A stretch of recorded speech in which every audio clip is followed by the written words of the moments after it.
پولی math ایسے لوگوں کو بولتے ہیں جو کہ کئی سارے علوم پہ دسترس رکھتے ہیں.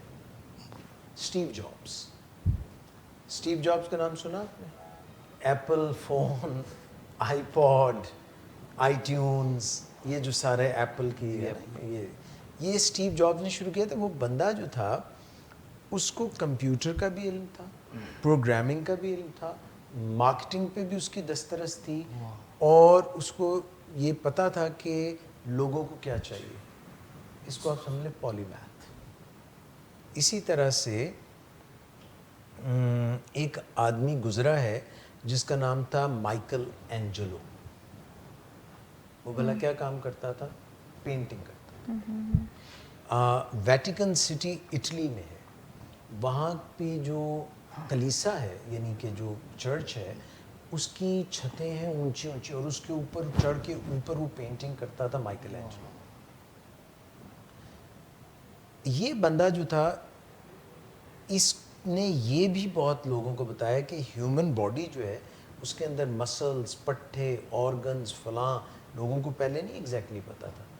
سو یہ بندے کے ایک سے زیادہ علوم پہ دسترس تھی. اسی طرح کئی مسلمان سائنٹسٹ گزرے ہیں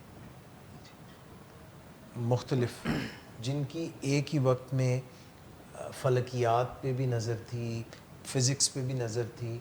they are all Poly maths, یعنی ایک ہی وقت میں وہ کئی علوم جانتے تھے. اور ان لوگوں کو یہ ایج حاصل ہوتا ہے کہ کیونکہ ان کو ہر چیز کا چھوٹا چھوٹا بڑا بڑا علم ہوتا ہے، تو they can put together the things.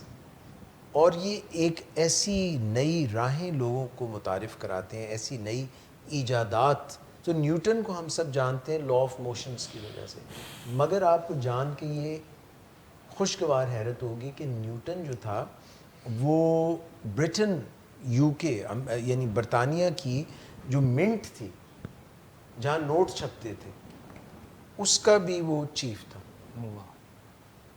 Winston Churchill کا نام سنا ہے آپ نے؟ نہیں، وہ کہتے ہیں یہ اتنے نام نہ سنائیں. ونسٹن چرچل جو تھے وہ پرائم منسٹر تھے برطانیہ کے، اور ان کے جو خاص مشہوری کی وجہ ہے وہ یہ تھی کہ جب ہٹلر نے دنیا کے اوپر حملہ آور ہونا شروع ہوا تو ونسٹن چرچل پہچان گئے کہ یہ جو ایڈولف ہٹلر ہے، جس کی مونچھیں ایسے کر کے ناک کے بالکل نیچے ہیں، چارلی چیپلن ٹائپ، ہاں مونچھوں سے مجھے یاد ہے. ہاں، یہ بندہ بڑا خطرناک ہے اور اس کے عزائم بڑے خطرناک ہیں. تو انہوں نے مل کے امریکہ، رشیا، برطانیہ، فرانس، یہ سب مل کے انہوں نے ہٹلر کو روک دیا.